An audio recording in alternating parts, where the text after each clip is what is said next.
QR കോഡുള്ള hotel booking രേഖ അല്ലെങ്കിൽ അടുത്ത ബന്ധുവിന്റെ താമസ സ്ഥലത്തിന്റെ ഇജാരി, ഒപ്പം റിട്ടേൺ ടിക്കറ്റ് എന്നിവ സബ്മിറ്റ് ചെയ്താൽ മാത്രമേ ദുബായിൽ നിന്ന് വിസിറ്റ് വിസ ലഭ്യമാകുന്നുള്ളൂ എന്ന് ട്രാവൽ ഏജന്റുമാർ ആവർത്തിച്ച് വ്യക്തമാക്കി. ദുബായ് എയർപോർട്ടിൽ 5000 ദിർഹത്തിന്റെ തുകയോ കാർഡോ കാണിക്കണം. നിലവിലുള്ള വിസിറ്റ് വിസ ചേഞ്ച് സംവിധാനത്തിലും കാലതാമസം നേരിടുന്നതായി ഏജന്റുമാർ പറയുന്നു. അബുദാബിയിലും അലൈനിലും കനത്ത മൂടൽമഞ്ഞിനെക്കുറിച്ച് റെഡ്, യെല്ലോ അലർട്ടുകൾ പുറപ്പെടുവിച്ച് NCM. പ്രഭാതങ്ങളിൽ 9:30 വരെ മഞ്ഞുണ്ടാകാം.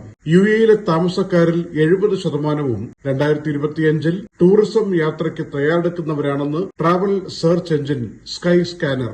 വയനാട് ഉരുൾപൊട്ടൽ സഹായമായി 2219 കോടി രൂപ കേരളം ആവശ്യപ്പെട്ടത് നവംബർ 13 മാത്രമാണെന്ന് കേന്ദ്രം ഹൈക്കോടതിയിൽ സത്യവാങ്മൂലം സമർപ്പിച്ചു. മൈക്രോസോഫ്റ്റിന്റെ സ്ഥാപകൻ ബിൽ ഗേറ്റ്സ് UAEയുമായി ചേർന്ന് ആർട്ടിഫിഷ്യൽ ഇന്റലിജൻസ് ഉപയോഗിച്ച് കാർഷിക സാങ്കേതിക വിദ്യ വികസിപ്പിക്കാൻ തയ്യാറെടുക്കുന്നു.